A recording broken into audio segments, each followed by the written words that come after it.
Have you ever felt completely emotionally drained after a conversation, but you cannot pinpoint exactly why? You might feel guilty, confused, or even like you are the bad guy, yet the other person never raised their voice or said anything explicitly mean. That unsettling feeling is often your intuition telling you that something is wrong, even if your logical brain cannot see it yet. We are diving deep into a topic that is often misunderstood because it is so subtle: covert narcissism. Unlike the loud, boastful types we usually imagine, these personalities are much harder to spot. They fly under the radar, which makes them dangerous to your emotional well-being. Most of us know the classic definition of a narcissist. You picture someone arrogant, obsessed with selfies, and constantly demanding the spotlight.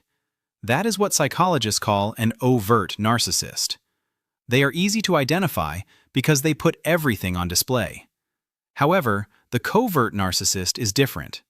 They crave the same admiration and importance, but they seek it in a much quieter, more introverted way. They are the nice ones, the shy ones, or the ones who seem so self-sacrificing. Let me share a quick story that might sound familiar to some of you. I once knew a woman, let's call her Lisa. Lisa was quiet and seemingly very humble. But every time her friends had good news, Lisa would sigh and talk about how unlucky she was. If a friend got a promotion, Lisa wouldn't say congratulations. Instead, she would quietly mention how her boss never appreciates her genius. Slowly, the conversation would shift from the friend's success to comforting Lisa. It took her friends years to realize that Lisa wasn't just unlucky. She was manipulating the emotional energy of the room. She needed to be the center of attention, but she achieved it by being the ultimate victim rather than the hero. That brings us to the first major trait: the perpetual victim mentality. A covert narcissist believes the world has wronged them. They are always the one who is misunderstood, mistreated, or simply unlucky.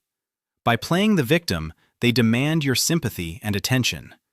If you try to offer a solution, they will shoot it down because they don't want to solve the problem. They want to feed off your concern. The second trait to watch out for is passive aggression. While an overt narcissist might insult you to your face, a covert narcissist will use the silent treatment, heavy sighs, or procrastination to express their anger. They might agree to do a favor for you, but then forget to do it, or do it poorly just to frustrate you. When you confront them, they will accuse you of being controlling or ungrateful. This leads to a psychological tactic known as plausible deniability. Because they didn't scream or shout, they can easily say, "I didn't mean it that way," making you question your own perception of reality.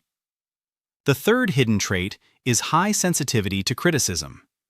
We all dislike being criticized, but for a covert narcissist, even the slightest constructive feedback is perceived as a devastating attack. They might not explode in rage like an overt narcissist. Instead, they might withdraw, sulk, or cry, acting as if you have just crushed their soul. This is a defense mechanism. It trains you to walk on eggshells around them.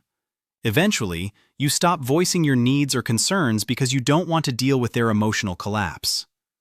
Trait number 4 is what I call the misunderstood genius.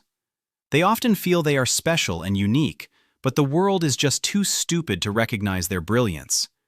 They might feel superior to everyone else in the room, judging others silently. They believe they deserve greatness, but they rarely put in the work to achieve it because they think the system is rigged against them. This creates a sense of smugness. They might look down on people who are successful, dismissing them as lucky or sellouts, while they remain in the shadows, holding on to their hidden grandiosity. The fifth trait is a lack of genuine empathy. This is tricky because covert narcissists can be very good at faking empathy. They might say the right words, but their actions rarely match. If you are going through a hard time, they might listen, but usually they will quickly bring the conversation back to themselves. "Oh, you have a headache? I have had a migraine for 3 days." It is a subtle form of competition. Your pain is never as bad as their pain, and your joy is never as important as their struggles. It leaves you feeling lonely, even when you are with them. So, why is it so important to recognize these signs? Because staying in a relationship, whether romantic, platonic, or professional, with a covert narcissist erodes your self-esteem over time. You start to believe that you are the problem. You might feel crazy, overly sensitive, or constantly guilty for things that are not your fault. This is the effect of long-term gaslighting. Recognizing these traits is the first step toward freedom. It allows you to stop taking their behavior personally. You realize that their passive aggression and victimhood are about them, not you. If you identify these traits in someone close to you, the most important thing you can do is set boundaries. You cannot fix them, and it is not your job to save them from their own narrative. Limit the emotional energy you give them. When they start playing the victim, listen politely, but do not jump in to rescue them. Keep your emotional distance to protect your own peace. Remember, friends, you deserve relationships that are reciprocal. You deserve to be heard, celebrated, and supported, not just used as an emotional dumping ground for someone else's insecurity. It is not easy to distance yourself, especially if this person is a family member or a long-term partner. But your mental health is a priority, and acknowledging the truth is a brave act. I hope this explanation brings you some clarity and validation. If this topic resonated with you, or if you have a story about dealing with this personality type, I would love to hear from you. Please share your experiences in the comments below. Your story might help someone else feel less alone. Don't forget to like and follow for more discussions on mental wellness and psychology. Take care of yourselves, everyone.